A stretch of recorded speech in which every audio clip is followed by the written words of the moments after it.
After college here in the Lower Mainland, I moved to Victoria to attend a small university to finish my commerce degree. Now, like most students, I rented a room in a large house with a bunch of other students, all of them who I didn't even know. There was about 6 of us in this one house, each with our own individual rooms. Now, initially there was a sense of excitement. I just moved to a new city, I was starting a new program, and so I felt like I had a lot to look forward to. But eventually that excitement started to fade. I quickly started to miss my family and friends that were back in Vancouver. And what made the move even harder was that these roommates that I was living with weren't that interested in connecting with each other. There wasn't anyone interested in becoming friends. Everyone just stayed in their room and didn't really interact with anyone. And so even though I was surrounded by people, I felt incredibly alone in this new environment. So alone that I almost quit my program and moved back home. There's no question that one of the biggest challenges of this last year has been the relational strain and isolation caused by COVID-19. And this last year has reminded me a lot of that experience in university. Not being able to see family and friends has been extremely hard and difficult. And I know that's an experience that a lot of us have, that relational strain where our relationships have been shrunk down to Zoom calls, text messages, and emails. But as I've thought about my own frustrations around not seeing people that I care about, frustrations I'm sure you have as well, it's made me ask the question, why are relationships so important to us? What is it about staying connected with our family and friends and not being able to see them that makes it so hard in this last year? And could it be that desire we have to be connected, that longing we have for relationships, is a desire that's worth paying attention to? Over the last number of weeks, we've been in a series called Rhythms of Grace, where we've been exploring the spiritual practices of Jesus, with the hope that we might adopt those practices for ourselves. We've seen how Jesus' baptism reminded him of how loved and cherished he was, how he was filled with the Holy Spirit, and how he intentionally made space for prayer. And today we're going to see how Jesus pursued relationships with others and how we're invited to do the same. Now, after Jesus is baptized, he spends 40 days in the wilderness being tested by Satan. And coming out of the wilderness experience, Jesus is about to begin his public work. He's about to teach people what God looks like and begin to unfold God's rescue plan for humanity.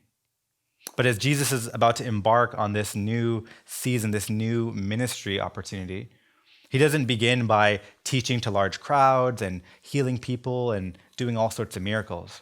But instead, here's what he does first.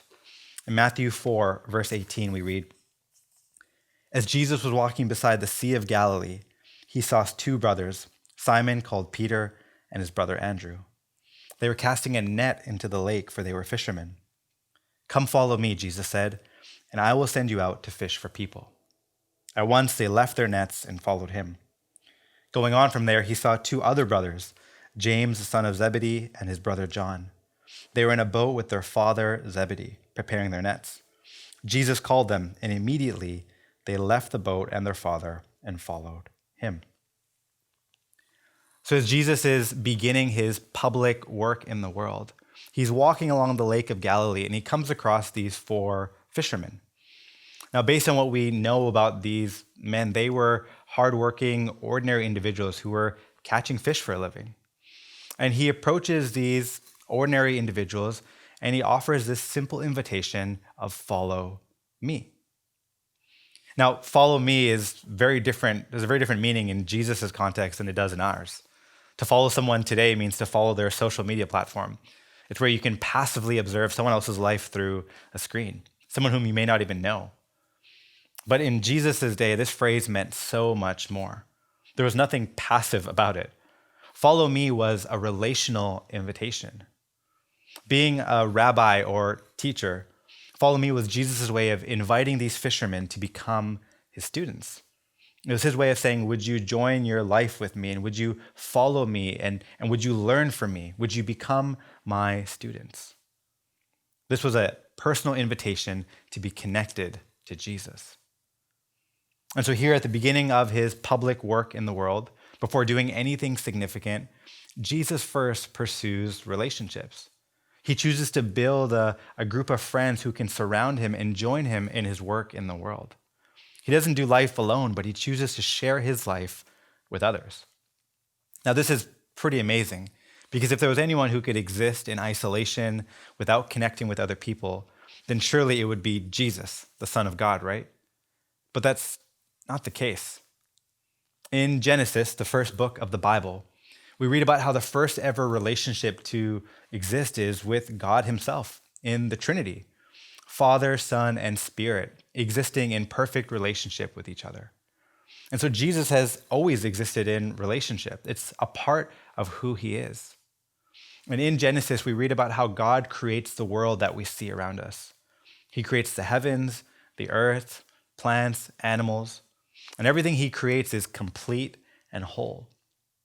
And this relational God says, let us make human beings in our image. And so this relational God creates an image bearer in the person of Adam. But then there's a problem in the sequence of events. In Genesis 2, God says it's not good for the man to be alone. A man being alone is the first thing not good in this perfect world that God has created. And so he creates an equal companion and partner in Eve, someone who can join him and complete his relational gap. And ever since then, people have existed in relationships, whether romantic, friendship, or families. People have been connected to one another. It's not good for people to be alone. As image bearers of God, it's in our makeup to be connected to other people. It's who we are. That's why social distancing is so hard, because we weren't designed to be apart, but together. And when we find ourselves relationally disconnected, we can feel like something is missing in us, that something's not quite right, or that we're lacking in some way.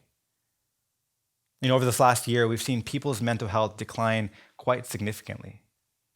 The Pacific Blue Cross has reported that before COVID started, around 19% of people in BC said that they were struggling with their mental health.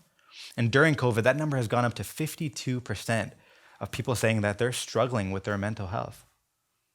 Especially for those who are living alone and in isolation. This has been a really hard time. I read about a senior who was living in a fairly independent care home. And the nature of the care home meant that she saw a nurse for maybe about 20 minutes a day. But other than that, she was left on her own with no interactions and no connections with other people. And she found herself so alone and so isolated that she would often just turn on the TV just so she could hear the voice of another person, to try and offer some sort of relief to her loneliness that she was feeling. This has been a really hard season for those of us who feel like we're just alone. And on the other end of the loneliness spectrum, there are those of us who might have a lot of family and friends and a lot of relational connections, but we feel isolated and alone because no one really knows who we are.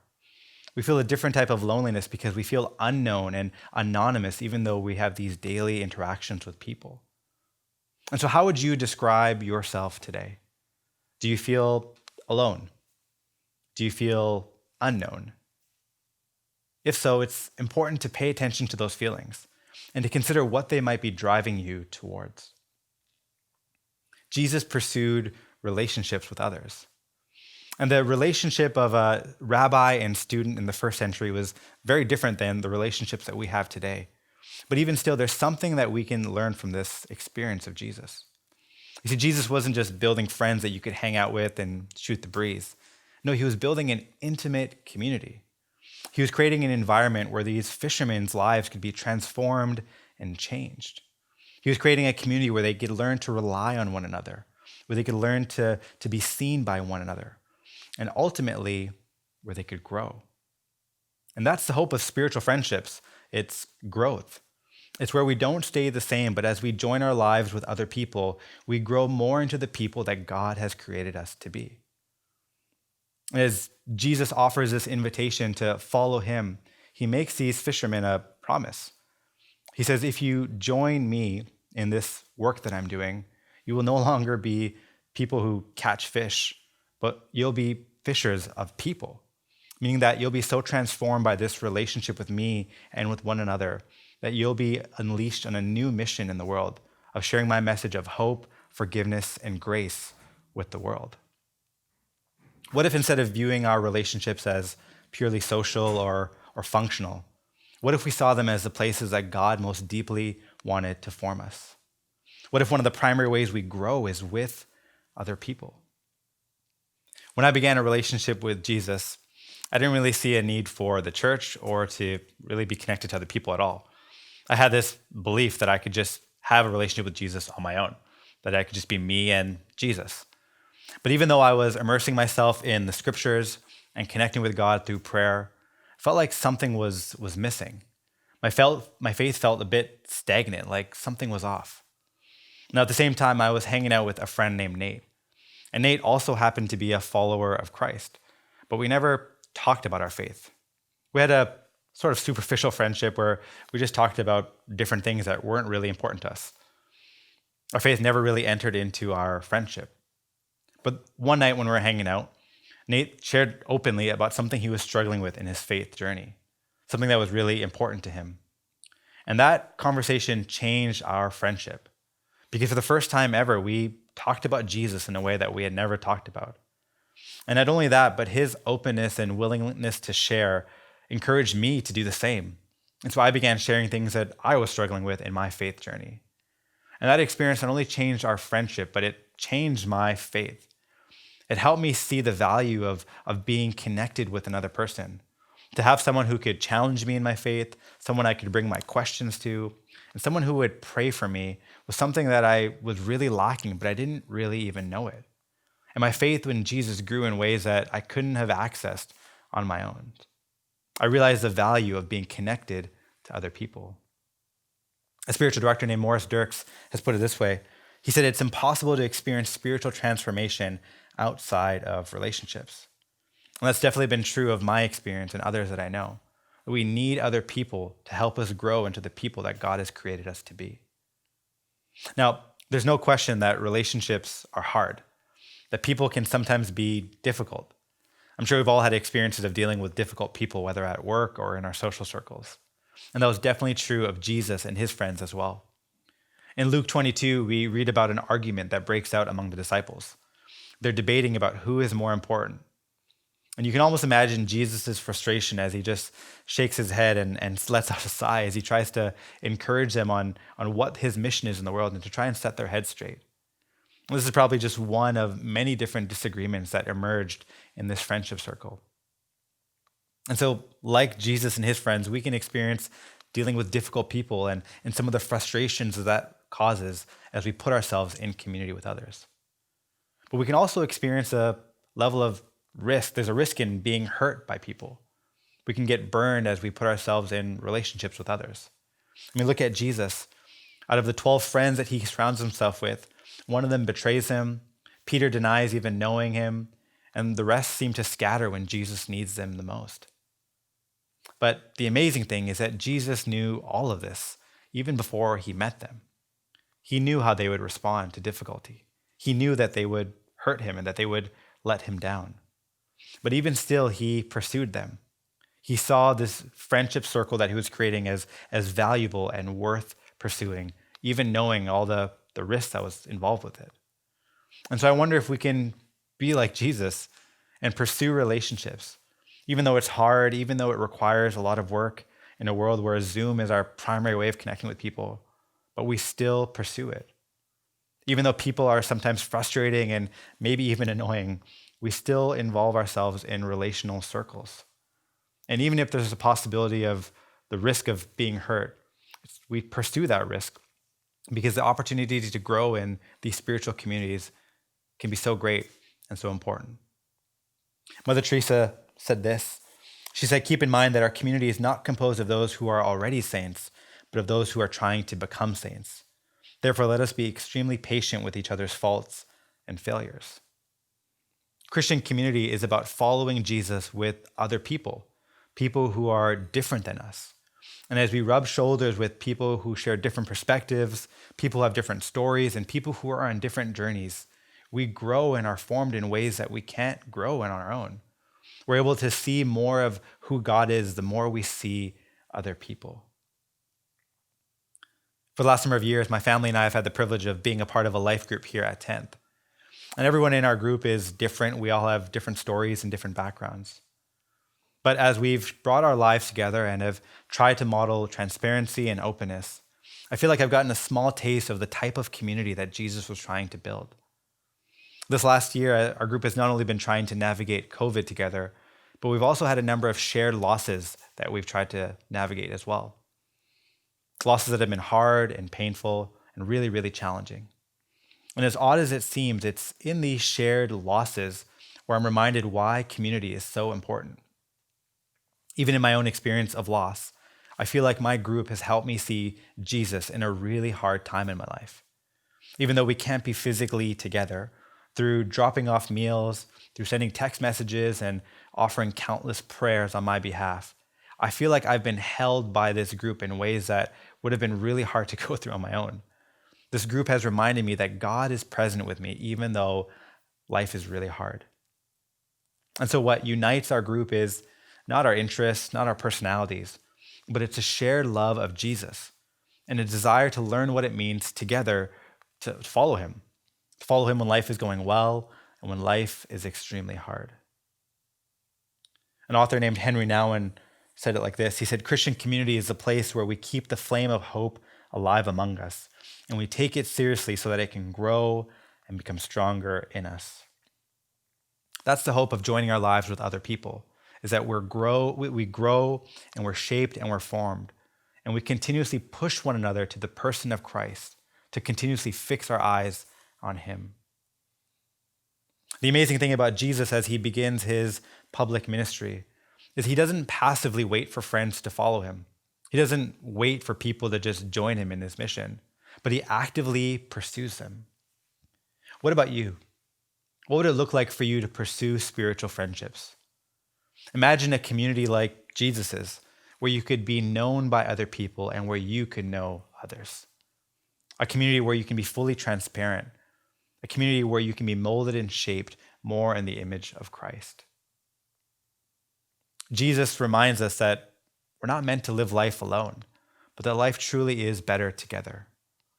And I don't know where you're at in your faith journey, but let me ask you these questions. Are there spiritual friendships in your life? Do you feel like you have people who really know the real you?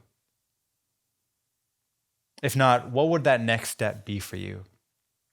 Maybe it's connecting with a life group or a soul trios here at 10th. We've made it really easy for you to do so by visiting 10th.ca/together, where you can get connected to one of these amazing relational circles that we have open right now. Or maybe for you, that next step is looking at the people that are already in your life and asking the question, who do I need to go deeper with? Who do I need to turn from a superficial friendship to a spiritual friendship? But whatever that next step is for you, do something. Pursue relationships. Jesus makes these fishermen a promise that when they join their life to him, that they're going to be changed and transformed. And the amazing thing is, it happens. These fishermen are so radically transformed by this relationship with Jesus and with one another that they start a movement that sweeps across the planet and that births the church. They join Jesus in his mission in the world because of this relational circle that Jesus had built. Imagine what God could do in and through you as you allow yourself to enter into community with others. Even though we can't be physically together, don't let this season keep you relationally disconnected. But would you be like Jesus? Would you be a person who pursues relationships with others?